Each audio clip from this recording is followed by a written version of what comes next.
বুধবার দুপুরে অসুস্থ সন্তানের জন্য ওষুধ আনতে বাসা থেকে বেরিয়ে নিখোঁজ হন এই নারী। পুলিশ জানিয়েছে, দুপুর গড়িয়ে গেলেও না ফেরায় পরিবারের সদস্যরা শুরু করেন তার খোঁজ। স্ত্রীকে খুঁজতে গিয়ে জঙ্গলের ভেতর তার প্যান্ট ও জুতা খুঁজে পান স্বামী। পরে জানা যায়, দানবাকৃতির অজগরের শিকারে পরিণত হয়েছেন ওই নারী। এটি এই প্রদেশে গত এক মাসের মধ্যে অজগর সাপের গিলে খাওয়ার দ্বিতীয় ঘটনা। ঘটনার পরদিন দেখা মেলে মানুষ খেকো সেই অজগরের।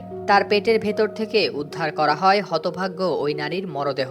পরে বিশালদেহী এই অজগরের পেট কাটলে বেরিয়ে আসে লাশ। সাপের খাবারে পরিণত হওয়া ওই নারীর নাম সিরিয়াতি। তার স্বামী আদিয়ানসা বলেন, বাড়ি থেকে 500 মিটার দূরে স্ত্রীর জুতা এবং পোশাক পরে থাকতে দেখেন তিনি। এরপরই সন্দেহ হয় তার। আদিয়ানসা জানান, জঙ্গলের ভেতরে ঢুকতেই 10 মিটারের মধ্যে একটি অজগরকে অলস অবস্থায় দেখতে পান তিনি। তার পেট ছিল বেশ ফোলা। তারপরই তিনি ডেকে আনেন গ্রামবাসীদের। পরে সাপটিকে ধরে চিরে ফেলা হয় তার পেট। তখনই অজগরের পেটের ভেতর থেকে বেরিয়ে আসে সিরিয়াতির নিথর দেহ।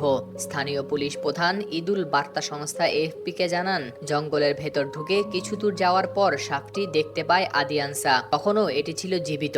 সেটির ফুলে থাকা পেট দেখে সন্দেহ হলে গ্রামবাসীকে ডাকা হয় বলে জানান গ্রাম প্রধান লাইং।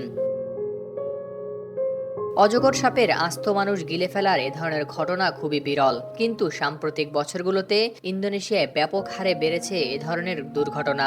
দক্ষিণ সুলাওসির আরেকটি জেলায় গেল মাসেই আরেক নারীকে উদ্ধার করা হয় সাপের পেট থেকে। সেই ঘটনার রেশ কাটতে না কাটতেই আবারও সাপের পেট থেকে মরদেহ উদ্ধারের ঘটনায় আতঙ্ক ছড়িয়ে পড়েছে গোটা এলাকার বাসিন্দাদের মধ্যে। গেল বছরও একজন কৃষককে খেয়ে ফেলে একটি সাপ। পরে গ্রামবাসী পিটিয়ে মেরে ফেলে 8 মিটারের ওই অজগর সাপকে।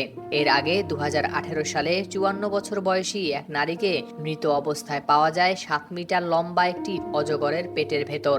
ঘটনাটি ঘটে দক্ষিণ পূর্ব সুলাওসির মুনা টাউনে। এর আগের বছর পশ্চিম সুলাওসির একটি পাম বাগান থেকে নিখোঁজ হন একজন কৃষক। এরপর 4 ফুট লম্বা একটি অজগরের পেট থেকে উদ্ধার করা হয় তাকে।